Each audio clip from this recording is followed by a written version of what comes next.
Good afternoon, Mr. President. Trust you are doing very well. Good afternoon. I'm good. Yourself? Oh, I'm also fine. Thanks for asking.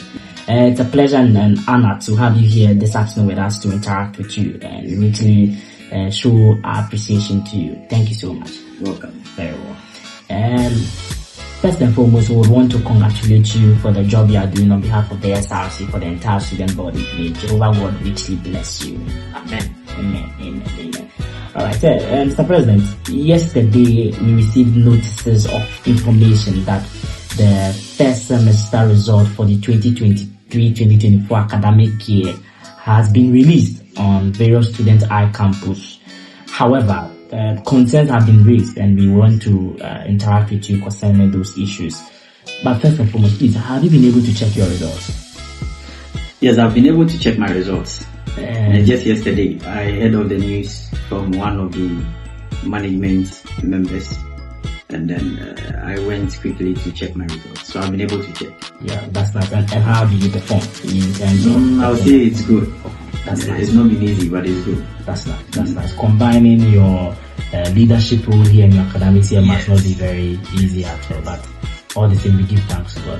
However, some people have not received their results or have not been able to view their results. Is there a trend of which results are being released? Yes, it is released in batches. Yes, actually, the administrator at the end side, our management side, will have to be clicking on it just for students to get their results on their iCampus. So maybe if your department's own was sent earlier, that means that first come, first serve. So as and when he clicks, that's where you also have the opportunity to see your results. Oh, that's great. So there shouldn't be any concern or panic for people that haven't received. No alarm. Okay. Alright, that's fine. That's fine. Thanks for the reassurance. But more importantly, students are receiving information on their dashboard pertaining to their ability to view their result, that they have not paid their school fees in full. Mr. President, I believe you've been able to pay your fees in full. That's why you're able to view the result. But last year, we remember that this same issue happened and you were championing and spearheading that restriction should, or that imposition should be removed, so that students, whether or not you paid your fees in full or not, you can view your results. What's your take on this current year, and is there any plans that the SRC is planning with regards to this particular issue?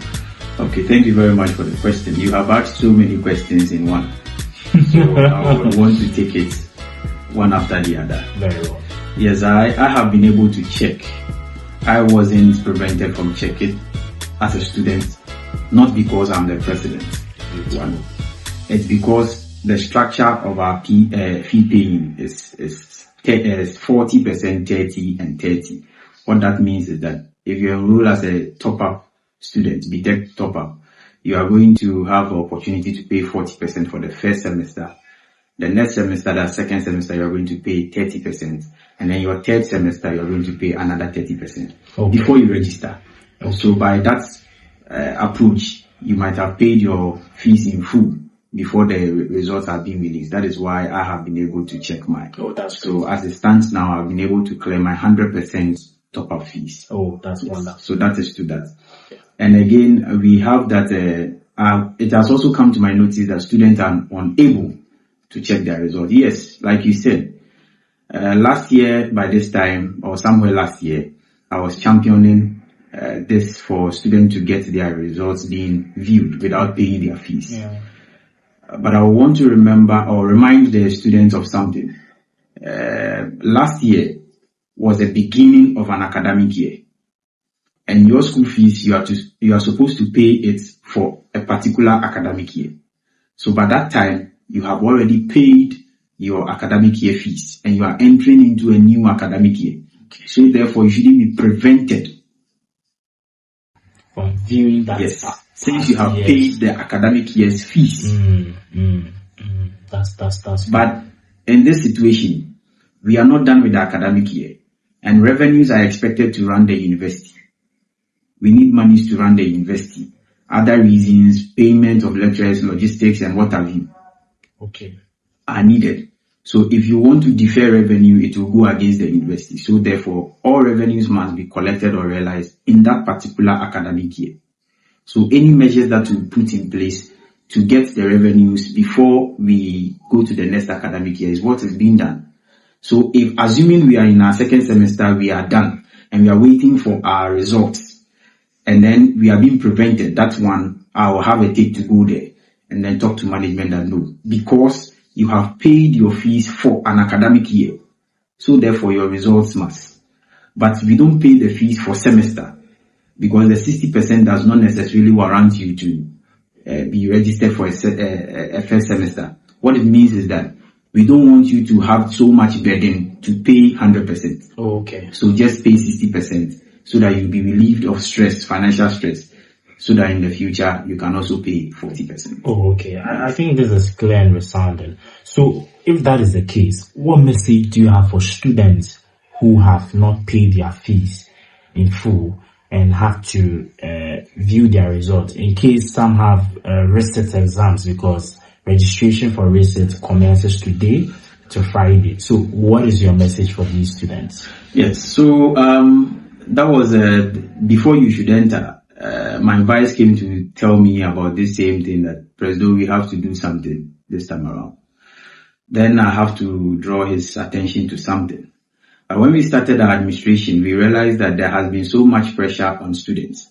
Vacation has been short and they have to fight through to get this hard economy to get their fees to be paid.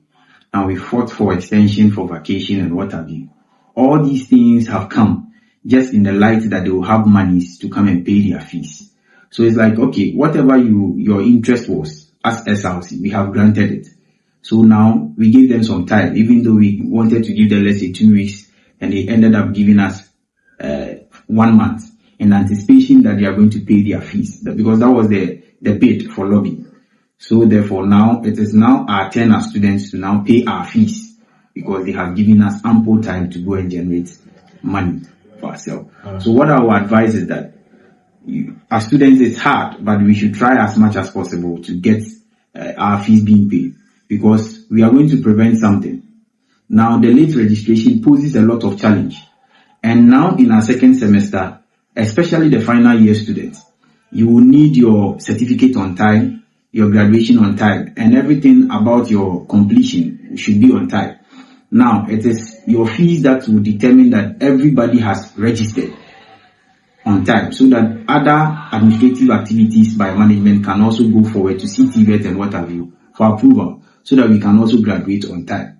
So if we don't do our part as students now to register, to pay the fees to register, it is going to go a long way to affect the final year student. Not to say that it will not affect their level 100s or level 200s, no. Because you definitely get to level 300 or a final year. So definitely you also need to pay, so that by that time someone can also pay, so that logistics and what have you can also be put in place for you to complete.